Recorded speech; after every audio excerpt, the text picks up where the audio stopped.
नमस्कार, जय गजानन. तुमच्या सगळ्यांचं आपल्या चॅनलमध्ये खूप खूप स्वागत आहे. श्री गजानन महाराजांचा 148वा प्रगट दिन आपण सगळ्या श्री भक्तांनी अतिशय आनंदाने उत्साहाने साजरा केला. महाराजांची आरती नैवेद्य पारायण आपण सगळ्यांनी केलं. ज्यांचं पारायण राहिलं असेल त्यांनी महाराजांच्या चरणाशी नंतर पारायण अर्पण केलं तरी सुद्धा चालते, काही कारणांमुळे ज्यांचं पारायण राहिलं असेल त्यांनी. आणि महाराजांचं जेव्हा आपण भक्ती करतो, सेवा करतो, तेव्हा एक गोष्ट कधीही लक्षात ठेवावी की आपण हे सगळं करत नाही, महाराजांना आपल्याकडून करून घेतात. म्हणजे आपली किती जरी इच्छा असली की आपण महाराजांचं पारायण करावं की प्रगट दिन साजरा करावा, परंतु आपल्या म्हणण्याने काही होत नाही. महाराजच तशी योजना आखतात, महाराजांच्याच योजनेने सगळ्या काही गोष्टी होतात. महाराजच आपल्या सगळ्यांकडून हे सगळं करून घेतात. आपण फक्त निमित्त मात्र असतो की आपण महाराजांच्या चरणाशी पारायण अर्पण केलं किंवा महाराजांचं प्रगट दिन आपण खूप सुंदर पद्धतीने साजरा केला. हे सगळं आपण निमित्त मात्र असतो, हे महाराजच ठरवत असतात. म्हणजे आपण त्या गोष्टीकडे आकृष्ट केला जातो. म्हणजे महाराजच ठरवत असतात की कुठल्या भक्ताकडून कधी कुठल्या गोष्टी करून घ्यायच्या. हे सगळं काही महाराजांचंच नियोजन असते. त्यासोबतच आपण जेव्हा महाराजांची भक्ती करतो त्यावेळी एक गोष्ट आपण आपल्या लक्षामध्ये असावी की आपला जो विश्वास आहे तो महाराजांवरचा कधीही डगमगू द्यायचा नाही. म्हणजे जरी महाराज आपले नियोजन करत असतील की हा भक्त माझी ही एवढी एवढी भक्ती करेल, हे सगळं काही महाराजांचंच नियोजन असते. परंतु आपण जेव्हा भक्तीमध्ये येतो, आपण जेव्हा महाराजांची भक्ती करायला लागतो त्यावेळी महाराजांवरचा जो विश्वास आहे तो कधीही डगमगू द्यायचा नाही. मी नेहमी करता हेच सांगते तुम्हाला की आपल्यातला जो विश्वास आहे तो महाराजांवरचा जो कधीही डगमगू द्यायचा नाही. मग ती कसलीही परिस्थिती असो, म्हणजे परिस्थिती असो, आपल्या मनाला न पटणारी परिस्थिती असो किंवा कधी अतिशय सुखावक आल्हाददायक परिस्थिती असो, त्या परिस्थितीमध्ये देखील महाराजांची भक्ती उपासना सोडायची नाही. त्यासोबतच महाराजांजवळ जो विश्वास आहे तो कधीही सोडायचा नाही. कारण की महाराजांनी जरी आपलं नियोजन केलं असलं तरी सुद्धा आपलं देखील कर्तव्य आहे की आपण भक्ती करत असताना आपण आपले जे कर्म आहेत ते चांगले ठेवण्याचा प्रयत्न करायचा. आपल्याकडून काही चूक होणार नाही हे आपण बघायचं की आपल्याकडून कधीच काही चुकल्या गेलं नाही पाहिजे. आपण जेव्हा भक्ती मार्गावरती आहोत, आपण आध्यात्मिक मार्गावरती आहोत आणि महाराज असे आहेत की महाराज भरभरून देतात. प्रत्येक जो भक्त महाराजांची भक्ती अतिशय निष्ठेने करतो, प्रामाणिकपणे करतो, त्या सगळ्या भक्तांना महाराज अतिशय भरभरून देतात. परंतु आपलं देखील कर्तव्य आहे की आपण जेव्हा भक्ती मार्गावरती येतो, आपण महाराजांच्या भक्तीमध्ये येतो, आपण त्यावेळी महाराजांचे लीला समजून घ्यायला हवेच. आपण श्री गजानन विजय ग्रंथाचं पारायण करायला हवं. त्यासोबतच आपला जो विश्वास आहे तो महाराजांवरचा कधीही डगमगू द्यायला नको. म्हणजे काहीही हो, परंतु महाराज आपल्याला सांभाळून घेतील एवढंच आपण आपल्या मनामध्ये असायला हवं की कुठल्याही परिस्थितीमध्ये महाराज मला सांभाळणारच आहेत, मग ती परिस्थिती कशीही असो. महाराजांचा प्रगट दिन जेव्हा असतो त्यावेळी मी तुम्हाला एक सांगितलं होतं की महाराजांना तुम्ही एवढं सांगा की महाराज तुमच्या चरणाची प्राप्ती मला होऊ द्या. या प्रगट दिनाच्या निमित्ताने महाराजांची कृतज्ञता व्यक्त करताना महाराजांना एवढं सांगा की महाराज तुमच्या चरणाची प्राप्ती मला होऊ द्या. माझ्यातला जो विश्वास आहे तुमच्यावरचा तो कधीही डगमगू देऊ नका. तुम्ही प्रत्येक परिस्थितीमध्ये मला सांभाळणार हा विश्वास माझ्या मनामध्ये येऊ द्या आणि हा विश्वास मनामध्ये सतत राहू द्या. म्हणजे जोपर्यंत मी जिवंत आहे तोपर्यंत माझ्यामधला विश्वास कधीही डगमगू देऊ नका. महाराजांबद्दल आपण कृतज्ञता व्यक्त करतो ती यासाठी की महाराज हे सगळं काही तुमचं आहे, तुम्ही हे सगळं काही दिलं आहे आणि तुम्ही माझी लायकी असल्यापेक्षाही मला खूप सुंदर छान दिलं आहे. आणि महाराज खरोखर देतात. म्हणजे आपण ज्या गोष्टीचा कधी विचारही केला नाही अशा गोष्टी महाराज आपल्याला देतात. म्हणजे आपण महाराजांकडे जर काही एवढंच मागितलं असेल तर महाराज आपल्याला भरभरून देतात. त्यामुळे महाराजांची भक्ती करत असताना एक गोष्ट कधीही लक्षात ठेवायची आहे की विश्वास आपला डगमगू द्यायचा नाही.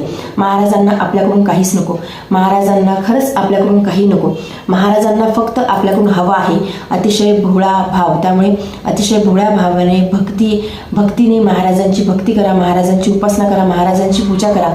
दर गुरुवारी आता सगळ्यांकडूनच रोज करणं होईल असं नाही की रोजच पूजा करणं होईल. म्हणजे किती जरी तुम्हाला काम असतील, गडबड असेल तर महाराजांच्या फोटोच्या समोर, मूर्तीच्या समोर उभं राहून फक्त नमस्कार करायला खूप असा वेळ लागत नाही. आपण तेवढं तर करू शकतो. अतिशय मनोभावे नमस्कार करून नंतरच घराच्या बाहेर पडा. म्हणजे आपण जेव्हा असं म्हणजे आता कोणी खूप भरपूर वेळ पूजा करायला ज्यांना वेळ मिळत असेल, खूप चांगली गोष्ट आहे की भरपूर वेळ पूजा करतात, मनामधून पूजा करतात. परंतु ज्यांच्याकडे खरंच वेळ नाही त्यांनी आवर्जून एक 5 मिनिटं किंवा 2 मिनिटं तरी महाराजांच्या मूर्तीसमोर फोटोसमोर उभे राहा.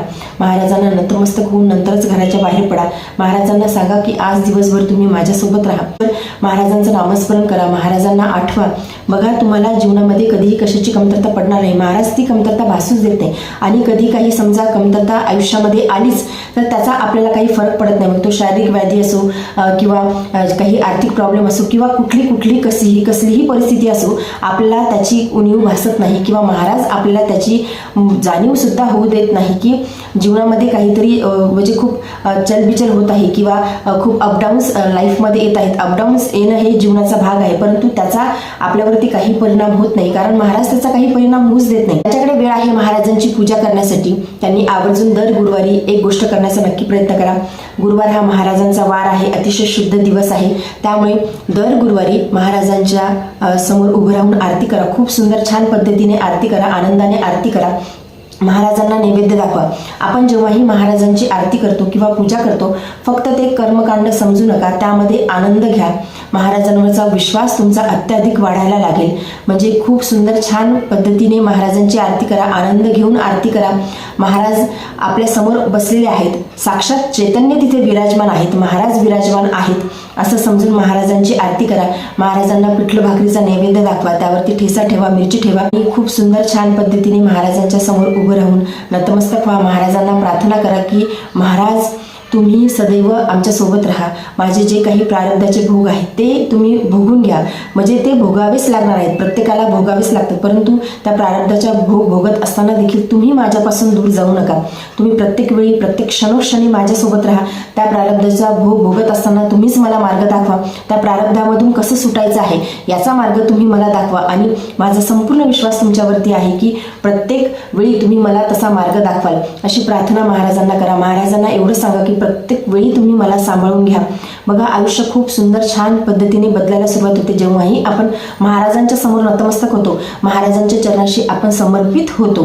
त्यावेळी आपण खूप सुंदर छान पद्धतीने आपलं आयुष्य बदलायला सुरुवात होते. आणि आपण जे काही करत आहोत, म्हणजे महाराजांची पूजा करत आहोत, सेवा करत आहोत, भक्ती करत आहोत किंवा महाराजांचा प्रगट दिन साजरा करत आहोत, आपण केलं असं कधीही समजू नका. असं स्वतःला सांगा की आपण केलं असं कधीही म्हणायचं नाही. हे सगळं काही महाराजच करत आहेत, महाराजांची इच्छा आहे, महाराजच माझ्याकडून सगळं काही करून घेत आहे, हे फक्त मनामध्ये ठेवू नका. म्हणजे कधी कधी कुणाचं असं होते की आजूबाजूचं जर कोणी म्हटलं की वा किती छान केलं, तर थोडासा माणसाच्या मनामध्ये अहंकार येतो किंवा माणसाला असं वाटतं की खरंच आपण करत आहोत. पण एक दुसऱ्यांना सांगण्यासाठी की महाराजच माझ्याकडून करून घेत आहे, परंतु मनामध्ये ती गोष्ट असणे, म्हणजे मनामध्ये थोडा अहंकार किंवा गर्व असणे हे देखील चुकीचं आहे. म्हणजे आपण समोर आपण म्हणत आहोत की महाराजांनी केलं आहे, तसाच भाव आपल्या मनामध्ये देखील असायला हवा की हे सगळं काही महाराजच करून घेतात.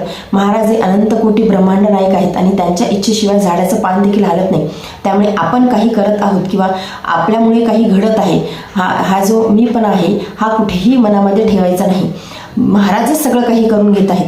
महाराजांच्या कृपेमुळेच हे सगळं काही होत आहे, महाराजांच्या इच्छेनेच हे सगळं काही होत आहे, त्यांच्याच कृपेने हे सगळं काही होत आहे, महाराजच हे सगळं काही करून घेत आहेत.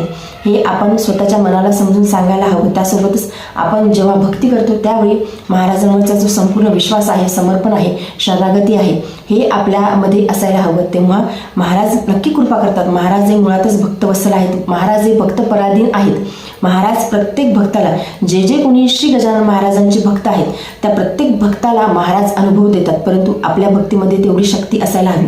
आणि आपल्या भक्तीमध्ये जर का आपल्याला शक्ती वाढवायची असेल तर महाराजांच्या चरणाशी समर्पण, महाराजांची समर्पित भक्ती, महाराजांच्या चरणाशी शरणागती आणि महाराजांवरती संपूर्ण विश्वास ठेवूनच आपल्याला भक्ती करावी लागेल. तर आजच्या व्हिडिओमध्ये एवढीच. व्हिडिओ जर तुम्हाला आवडला असेल तर व्हिडिओ लाईक करा, चॅनलवरती नवीन असेल तर चॅनलला सबस्क्राईब करा. जय गजानन. धन्यवाद.